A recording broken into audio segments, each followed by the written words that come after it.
Umalis ng bahay. Sumulat si Jack para ipaliwanag ang kanyang plano. Ang kanyang kapatid na si Lily ay may sakit sa pag-iisip mula nang mamatay ang kanilang ina at sinubukang i-delete ang sarili. Ngunit nailigtas siya ni Jack sa tamang oras. Gusto ni Jack na palayain siya sa pangangalaga sa bahay sa ilalim ng doktor ng pamilya. Gayunpaman, naging ward siya ng estado at ipinadala sa isang asylum, kung saan walang pinapayagang bisita. Desperado na tulungan siya. Nagdesisyon si Jack na magpanggap na baliw kaya ipinadala rin siya sa asylum. Nainiwan ang sulat bilang insurance policy. Nagsisimula siya sa pamamagitan ng pagkakaroon ng ilang sugat, paggupit ng kanyang buhok ng husto, at pagbasag sa salamin. Pagkatapos ay lumabas siya ng walang sando sa publiko at nagsimulang makabunggo ng mga tao habang nagmumura at nagsasalita ng walang kaparerakan tungkol sa mga halimaw. Di nagtagal. Dumating ang pulis at hinahawakan siya habang binibigyan siya ng pampakalma ng mga paramedic. Ilang sandali pa ay dinala si Jack sa asylum at dinala siya ng isang gwardya na nagngangalang Charles sa isang stretcher upang makita si Dr. Giannetti. Nahihilo si Jack dahil sa gamot na pampakalma ngunit nakakapagsalita pa rin ng mas maraming kalokohan para ipagpatuloy ang kanyang pagkilos. Agad na nagpasya si Giannetti na kailangang manatili si Jack sa maximum na seguridad at dinala siya ni Charles sa isang espesyal na koridor kung saan ang toneladang mapanganib na tao ay inilalagay sa mga cell. Itinatali ni Charles si Jack sa kanyang kama habang ipinapaliwanag sa isa sa kanyang mga kapitbahay ang kasumpa-sumpa si Mark, na pumatay ng isang grupo ng mga batang babae at itinago ang kanilang mga katawan upang gawin ng marumi.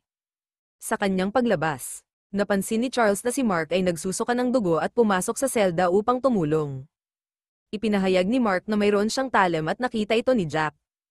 Kaya sumigaw siya ng babala. Nagawa ni Charles na ipagtanggol ang sarili sa tamang oras at muling isinara ang cell bago umalis. Pagkatapos ay galit na sinigawan ni Mark si Jack dahil sa sinira niya ang kanyang planong pagtakas, na naging dahilan upang magsisigawan din ang lahat ng iba pang tao sa mga selda. Maya-maya, tiningnan ni Giannetti si Jack at nagpasya na siya ay sapat na kalmado para dalhin sa psychiatric ward. Pagkatapos kunin ni Charles si Jack, nilapitan ni Giannetti si Mark at binanggit ang isang paggamot na tinatawag na Orpheum bago dahan-daang hinawakan ng kanyang ulo para panatilihin siyang walang kibo. Sa psych ward, hiniling ng isang nurse na nagngangalang Nancy si Jack na maghintay sandali habang tinatapos niya ang kanyang mga papeles. Kapag nasa ibang kwarto na siya, nagsimulang tumingin si Jack sa iba pang mga pasyente. Lumapit siya sa isang babae na iniisip na si Lily iyon. Ngunit ito ay talagang isang pasyente na nagngangalang Heather, na pala kaibigan at nagbibigay sa kanya ng isang pirasong papel. Bigla siyang sumigaw, na inaakusahan si Jack na gustong samantalahin siya. Kaagad na bumalik si Nancy at pinatahimik si Heather sa pamamagitan ng pagbabanta na dadalhin siya sa itaas. Pagkatapos ay ipinakita ni Nancy si Jack habang ipinapaliwanag ang mga panuntunan. Sa sandaling iyon, inatake siya ni Loomis, na nagsimulang sumakal sa kanya at naging dahilan upang i-drop niya ang kanyang panic button. Kinuha ito ni Dave, na ipinasa ito kay Jack para mapindot niya ang button. Maya-maya ay dumating si Giannetti at sa ilang salita lang, pinabayaan niya si Loomis kay Nancy.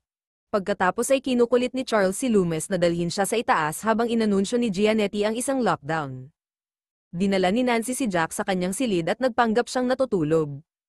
Sa sandaling wala na siya, tumitingin siya sa bintana upang makita kung posible bang makatakas dito. Bigla siyang nakarinig ng ingay at binuksan niya ang closet para hanapin si Dave, na nagpapaliwanag na gusto lang niyang makasigurado na si Jack ay walang nakakalokong mga mata. Napagtanto ni Jack na si Mark ay may puting mata at kinumpirma ni Dave na dulot ito ng paggamot sa Orpheum. Sa kisame, nakakakita si Jack ng liwanag na kumikislap at ipinaliwanag ni Dave ang Orpheum na nangyayari sa isang lab sa itaas. Ibang-iba ang pagbabalik ng mga ginagamot doon. Sa lab, kinakuryente ni Giannetti si Loomis hanggang sa bumubula ang kanyang bibig. Pinatay ng assistant na si Vera ang makina at pinagalitan si Giannetti dahil sa sobrang layo nito. Ngunit sinabi ni Giannetti na alam niya ang ginagawa niya at hiniling sa kanya na ihanda si Loomis para sa karagdagang dosis ng Orpheum. Nang tumanggi si Vera, nag-snap si Giannetti at nagsimulang ilarawan kung paano makakatulong ang Orpheum sa utak ng mga pasyente habang ini-inject si Loomis ang kanyang sarili. Napapaputi nito ang kanyang mga mata. Kinabukasan, sa wakas ay nakita ni Jack ang kanyang kapatid na babae sa hardin. Kaya pumunta siya sa common room para hintayin siya. Nang lapitan siya nito, agad siyang pinagalitan ni Lily sa pagdating nito. na nagsasabing ayaw niyang mailigtas dahil may sakit siya gaya ng kanilang ina. Nagsimula ang isang pagtatalo at sumigaw si Lily. Kaya pinabalik siya ng isang nurse sa kanyang silid. Ang lahat ng ito ay nakikita ni Heather, na mukhang naiintriga. Mamaya sa cafeteria, kumuha si Jack ng kutsara at inilalagay ito sa kanyang bulsa kapag walang nakatingin. Biglang lumapit sa kanya si Heather para magtanong tungkol kay Lily. Inaanyayahan din niya si Jack na pumunta sa kanyang silid sa gabi. Ngunit tinanggihan siya nito at hindi pinapansin ang kanyang pagsigaw. Umupo si Jack kasama si Dave at hindi nagtagal ay sinamahan sila ni Charles, na nagpaalala kay Dave ng kanilang deal. Magnakaw daw si Dave ng gamot para sa kanya o isusumbong siya ni Charles. Pagkaalis ni Charles, hiniling ni Dave kay Jack na itago ang kanyang sikreto at bilang kapalit ay ipinangako niyang hindi niya sasabihin kahit kanino na hindi talaga baliw si Jack. Na naisip niya dahil si Jack ay kumikilos ng pribado. Nang gabing iyon, pumasok si Charles sa kwarto ni Heather at pinilit itong gawin ng maruming kasama niya. Regular itong nangyayari at pinatahimik siya ni Charles sa pamamagitan ng pagturo na walang maniniwala sa kanya. Samantala, sinusubukan ni Jack na gamitin ang kutsara para kumuha ng mga bahagi mula sa kama. Kinaumagahan, ginagamit niya ang mga bahaging iyon para subukang buksan ang bintana. Ngunit nabigo siya at nasaktan ng kanyang daliri sa proseso. Nang maglaon sa group therapy, nagbahagi si Jack ng isang kwento tungkol sa sakit ng kanyang ina at kung paano nila inoperahan ang kanyang utak ng maraming beses. Patuloy na dumudugo ang kanyang kamay at hindi nagtagal ay napaluhod si Loomis at nagsisimulang manginig habang nakatitig sa dugo. Sinabihan siya ng nurse na bumalik sa kanyang upuan. Ngunit sa halip ay tumalon si Loomis kay Jack habang ang isa pang pasyenteng may puting mata ay damayla sa dugo sa sahig. Nagkagulo habang nag-aaway ang mga lalaki at inilabas ng nurse ang kanyang panic button. Ngunit bago pa niya ito mapindot ay kinagat ni Loomis ang kanyang kamay para pigilan siya. Dumating si Charles at kinulit si Loomis na patumbahin siya. Pagkatapos ay pinapanta ng nurse ang lahat sa kanilang mga kwarto habang inaanunsyo niya ang isa pang lockdown. Sumang-ayon sina Jack at Dave na gusto ni Loomis ang dugo ni Jack. Ibig sabihin, hindi lang paggamot ang Orpheum. Pagkatapos ay humiling si Jack na makipagkita kay Giannetti at hiniling sa kanya na kunin ang kanyang sulat mula sa kanyang apartment. Nahanap nila ang titik. Gayunpaman, walang laman ng papel maliban sa ilang salita. Si Jack nabigla at inakusahan si Giannetti na pinaglalaroan siya ng lansihin habang nanunumpa na hindi siya baliw. Ngunit inutusan lang ni Giannetti si Charles na dalhin si Jack sa maximum na seguridad. Si Jack ay sumigaw at nagpupumiglas hanggang doon at walang resulta. Ang iba pang mga pasyente ay sumigaw sa kanya bilang ganti at ipinaalala ni Mark sa kanya na gusto niyang mag-higanti. Lumipas ang maraming oras at pakiramdam ni Jack ay talagang mababaliw na siya. Nang dumating si Giannetti upang suriin siya, bumalik si Jack sa pagpapanggap na baliw siya at humingi ng paumanhin para sa kanyang pagsabog kanina. Kaya pinapayagan siyang bumalik sa psychiatric ward. Sa hapon, hiniling ni Jack kay Dave na turuan siya na umikot tulad ng ginagawa niya sa pagnanakaw ng gamot dahil gusto niyang imbestigahan si Orpheum. Ngunit tumanggi si Dave. Nang gabing iyon, lumabas si Jack sa kanyang kwarto at nagulat si Dave. Nagbago ang isip niya at pumayag siyang ipakita kay Jack kung paano palihim na umiikot. Ngunit hindi siya sasama sa kanya sa itaas. Maingat na gumagalaw ang duo sa pasilidad habang iniiwasan si Charles at ipinakita ni Dave kay Jack kung paano makapasok sa isang opisina. Kung saan nagnanakaw ng gamot si Dave habang sinusuri ni Jack ang mesa at nagnanakaw ng security card. Sa sandaling iyon pumasok si Charles. Ngunit nagawang magtago ng dalawa sa tamang oras. Tumingin si Charles sa paligid at mabilis na umalis. Pagkatapos ay ginamit ni Jack ang security card para buksan ang pinto at umakyat sa itaas. Naabala si Charles sa telepono at hindi tumitingin sa mga security camera. Kaya madaling gumalaw si Jack nang hindi nahuhuli. Sa kalaunan ay nakarating siya sa solitary ward at sinilip ang bintana sa bawat kwarto. Nagulat sa matinding reaksyon mula sa mga baliw. Pagkalipas ng ilang pinto, nahanap niya si Lily, na humihingi ng paumanhin sa pagsigaw sa kanya noong huling pagkakataon at humingi ng tulong dahil nakita niya ang kanyang mga kapitbahay sa ilalim ng epekto ng mga eksperimento. Sa kasamaang palad, narinig ni Jack na paparating si Charles kaya kailangan niyang tumakas. Pagkatapos tumakbo sa isang grupo ng mga koridor kasama ang maximum na seguridad. Narating ni Jack ang lab ni Giannetti. Nakahanap siya ng hawla at natalisad siya pabalik nang makita niya si Loomis sa loob na sinusubukang atakihin siya. Patuloy na lumingon si Jack sa paligid at nakakita ng isang bote ng Orpheum. Naninakaw niya kasama ng scalpel. Pagkatapos kailangan niyang magtago dahil nakakarinig siya ng mga boses. Pumasok si Giannetti kasunod si Vera. na itinuro na ang Orpheum ay dumarami sa katawan ng pasyente. Pumikit si Gianetti at itinulak siya sa mga istante. Tinali siya habang ipinapaliwanag na higit pa sa gamot ang Orpheum. Sinasabi niya na ito ay talagang nanotechnology at ito ay kumikilos sa paraan kung paano niya ito na-program. Itinuro ni Vera na ang Orpheum ay nagmumutate at maaaring makahawa. Ngunit hindi siya pinapansin ni Gianetti habang kumukuha ng iniksyon para sa kanyang sarili. Pagkatapos ay tinagan niya ang kanyang binti gamit ang isang scalpel at ang pananakit nito ay labis na kapana-panabik kung kaya't sinimulan niyang gawin ng marumi sa pamamagitan ng puwersa habang nanunood si Loomis. Kapag tapos na siya, inutusan niya si Vera na hanapin ang mutation para makontrol ito. Pagkatapos ay binasa ni Vera ang kanyang mga daliri ng kanyang dugo at tinutokso si Loomis dito. Kinabukasan, tinukso ni Heather si Jack dahil mukhang hindi siya nakatulog. Hindi niya ito pinansin at lumapit kay Dave para ipakita sa kanya ang bote ng Orpheum. Kapag dumating ang nurse upang alisin ang kanyang tag, nagawa niyang itago ang bote sa kanyang kamao sa tamang oras.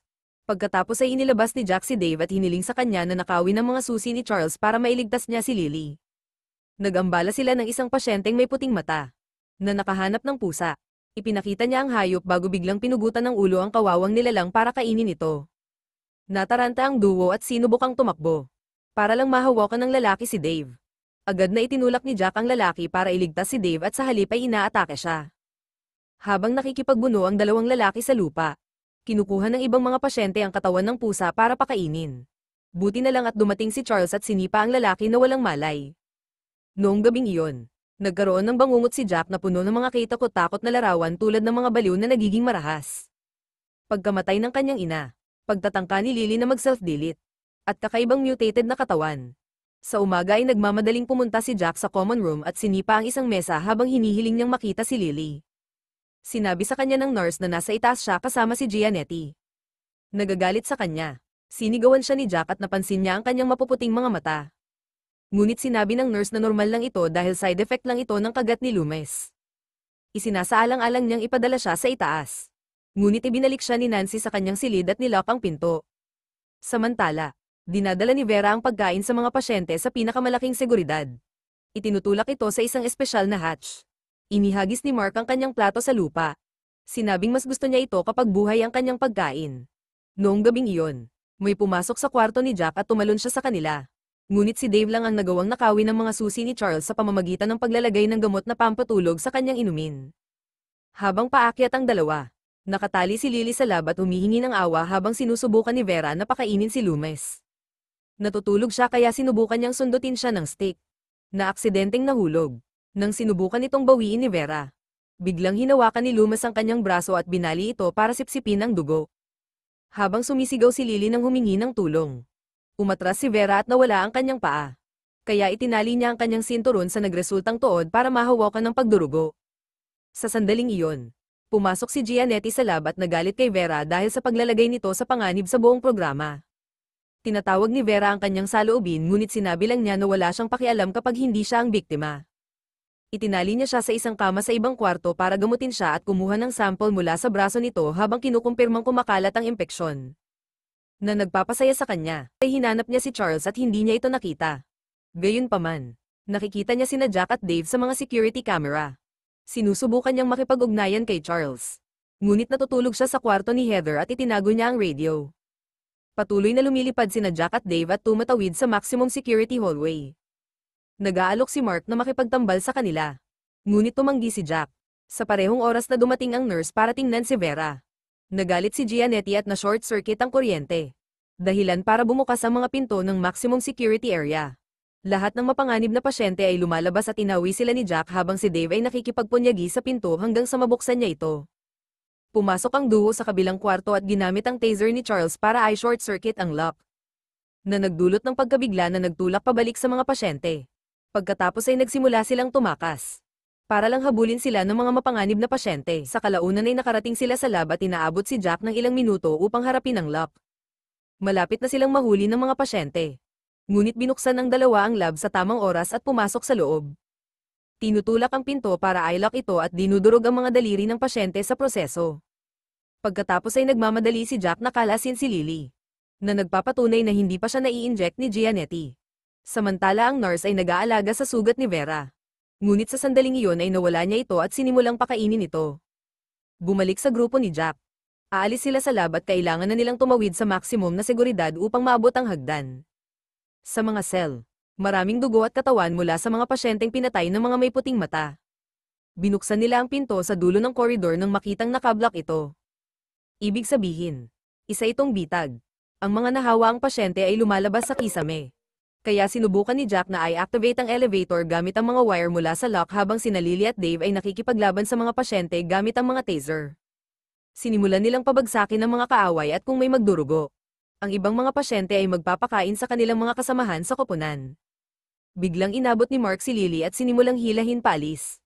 Ngunit sa kabutihang palad ay inatake ni Dave si Mark at iniligtas siya sa tamang oras. Nang sa wakas ay tapos na si Jack sa elevator. Sumama siya sa laban at muntik na siyang mapatay ng isang kaaway. Para lang talunin ni Lily ang lalaki sa pamamagitan ng paglalagay sa kanya sa bibig. Nagmamadaling sumakay ang tatlo sa elevator at sinundan sila ni Mark habang nakabukas ang pinto.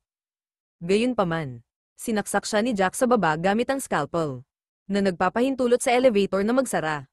Sa loob ng ilang minuto, makakarating ang grupo sa psychiatric ward at binasag ni Jack ang elevator's pad para hindi sila masundan. Nagulat sila nang makakita ng dugo sa lahat ng dako. Kaya hiniling ni Jack kay Dave na protektahan si Lily habang nag-iimbestiga siya.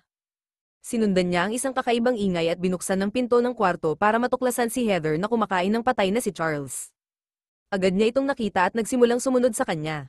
Kaya lumayo si Jack at itinulak ang iba pang pasyente bago sinuntok si Heather at tumakbo palayo. Habang sinusundan siya ng mas maraming pasyente, bumalik si Jack kina Lily at Dave at hinaranggan nila ang pinto bago umalis. Sa reception, nakita sila ni Nancy at inihagis niya ang isang upuan sa salamin dahil sa takot. Ngunit tumahimik siya nang napagtanto niyang hindi infected ang tatlo. Sabik na makatakas din. Ginabayan niya ang grupo sa kusina upang humanap ng alternatibong labasan at kumuha ng ilang kutsilyo para pagtatanggol sa sarili. Biglang tumalon ng isang pasyente kay Jack. Ngunit ang lalaki ay madaling madaig at pinatay nila siya gamit ang isang kutsilyo sa kanyang mukha. Di nagtagal.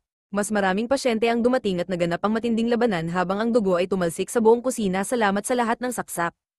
Isang grupo ng mga pasyente ang napatay habang dumaan ang mga bayani sa kusina at sa wakas ay nakarating sa isang pinto sa likod. Na sinisigurado nilang i-lock bago umakyat sa hagdanan ng emergency. Sa kalaunan ay nakahanap sila ng opisina at sinubukang maghanap ng telepono. Para lang mahanap ang infected na nurse. Ipinaliwanag niya na naghahanap ng solusyon si Gianetti. Kaya dapat maghintay ang lahat. Sinisigawan din ng nurse si Nancy dahil sa pag-abandona sa kanyang istasyon. Ngunit pinigilan siya ni Nancy sa pamamagitan ng pananaksak sa kanya. Sunod na naalala ni Nancy na may baril si Gianetti. Kaya tumakbo ang grupo sa kanyang opisina. Kumuha si Dave ng espada sa dingding at binuksan ni Jack ang desk drawer para hanapin ang baril kasama ang kanyang tunay na sulat. Sa kanilang paglabas, napansin nilang may bakas ng dugo sa sahig at sinundan ito. Sa sandaling iyon, ang nurse ay sumugod sa isang pinto at inatake si Nancy. Para lamang masaksak hanggang mamatay ni Lily. Pagkatapos ay tumakbo sila sa recovery ward at hanapin si Vera, na nagsasabi sa kanila tungkol sa isang nakatagong daanan sa lab at kung paano gamitin ang laundry chute para maiwasan ang hagdan. Bago sila umalis, humiling si Vera ng euthanization para hindi rin siya maging cannibal. Binigyan siya ni Nancy ng iniksyon at namatay si Vera. Magsisimulang tumakbo muli ang grupo upang maiwasan ng mas maraming papasok na pasyente habang hinahanap ang laundry chute. Binuksan ni Nancy ang isang pinto at nahanap ang isang babaeng naglilinis na may impeksyon. Na tumalon sa kanya at kumagit sa kanyang leeg. Nagmamadaling barilin ni Jack ang babae at tiningnan si Nancy, na nakalulungkot na patay na. Samantala, hinahanap ni Dave at Lily ang laundry chute. Kaya nagsimula silang umakyat dito habang patuloy na pinagbabaril ni Jack ang mga papasok na pasyente. Dumating din si Heather at sinubukan siyang barilin ni Jack. Para lang matuklasan na wala na siya sa mga bala. Sa halip ay sinipa niya ito bago makapasok din sa chute.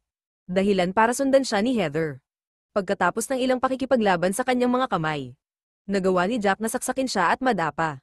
Patuloy na umakyat ang tatlo at lumalabas sa maximum na seguridad. Kung saan ang mga nahawa ang pasyente ay kumain ng isa't isa. Biglang hinaranggan ni Mark ang kanilang daan at inatake si Jack gamit ang scalpel mula noon. Halos hindi na makapag-away ang mga lalaki bago sinipa ni Lily si Mark at saksakin muna siya. Napinatay siya ng tuluyan. Pagkatapos, sa wakas ay nakarating ang tatlo sa lab. At nakitang nasa hawla pa rin si Loomis. Habang tinutuklasan ni Jack at Lily ang lihim na lagusan. Lumitaw si Gianetti at hinawakan si Dave. Dahan-daang nagdidikit ng ice pick sa kanyang mata upang magsagawa ng improvised na lobotomy. Hindi siya nito pinapatay ngunit sinisira nito ang kanyang utak. Sumunod na hinampas ni Gianetti si Jack ng lampara at sinubukan siyang salakayin gamit ang ice pick. Kaya't sama-samang lumaban ng magkapatid para madaig ang doktor. Ninakaw ni Jack ang ice pick nang masaksak ang kanyang binti at itinulak si Gianetti. Sinaksak siya pabalik bago siya nawalan ng malay ni Lily. Nang magising si Gianetti, nakatali siya sa kulungan para mapakain siya ni Loomis. Tumakas ang magkapatid sa lihim na lagusan habang naririnig ang sigaw ni Gianetti. Dinala sila ng tunnel sa bubong. At habang pababa ang magkapatid sa hagdan, aksidenteng nalaglag ni Jack ang bote ng Orpheum na nabasag. Sa umaga, sa wakas ay nakalabas na sila at gumagala sa kalsada hanggang sa matagpuan sila ng pulis. Matapos marinig ang kanilang kwento, nagmaneho ang mga pulis patungo sa asylum at binuksan ni Gianetti ang pinto na mukhang maayos. Biglang sumulpot ang isang grupo ng mga nahawa ang pasyente at pinatay ang mga pulis sa ibabaw ng kotse habang walang magawa ang magkapatid na nanunood. Sa bandang huli, tumakas ang mga pasyente sa ligaw upang maikalat ang impeksyon. Hindi pinapansin ang mga sigaw ni Gianetti na nagsasabing matutulungan niya sila.